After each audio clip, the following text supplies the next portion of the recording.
ગઈકાલે જે માં હયાત હતી, આજે એ માં નાના એવા ફોટોમાં સમાઈ ગઈ. ફૂલ જેવી માસૂમ બે દીકરીઓને શું ખબર કે આ શું થઈ ગયું. આ બંને દીકરીઓની માતા તેમને છોડીને ચાલી ગઈ છે. આ બંને છોકરીઓની હજુ એક બહેન છે જે હોસ્ટેલમાં અભ્યાસ કરી રહી છે. પરંતુ આવું થયું શું કામ? આ કરુણાંતિકા છે ગીર સોમનાથ જિલ્લામાં આવેલા વાંસોજ ગામની, જ્યાં પડોશમાં રહેતા 3 ભાઈઓના ત્રાસના કારણે પરિણીત મહિલાએ જીવન ટૂંકાવી દીધું છે. આ મહિલાને 3 દીકરીઓ હતી અને 4થું બાળક ગર્ભમાં હતું.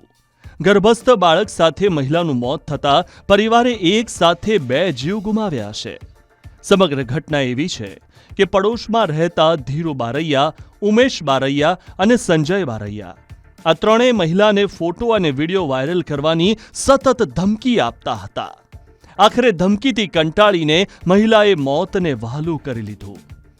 મહિલાના ભાઈ સાથે વાત કરતા તેણે કહ્યું કે મારે મારી બહેન સાથે વાત થઈ હતી, પણ કઈ રીતે માનસિક ટ્રોસ કરે તો મને કે 50,000 ની ધમકી આપે અને બ્લેકમેલ કરે, વિડીયો વાયરલ કરવાની ધમકી આપે તો હું કહું આપણે તેના વિરુદ્ધ ફરિયાદ કર્યો તો મને કે નહીં, કે તે લોકો એમ કહે કે અમે કે ફરિયાદ કર્યો તો તે લોકોએ ફરિયાદ કરી તો મને કે નહીં, કે તે લોકોએ ફરિયાદ કરી નથી. તો સાંજે પાછી ધમકી આપી મારવાની ને વિડીયો અને ફોટાને વાયરલ કરવાની ધમકી આપી. એટલે મારી બેનને આપઘાત લાગતા અહીંયા રાતનું આવું પગલું ભરેલું છે.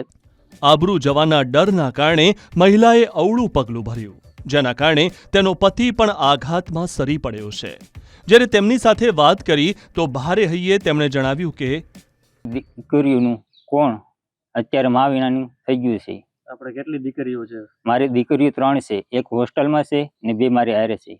તમારા ઘરના કઈક પ્રેગ્નેન્ટ પણ હતા શું?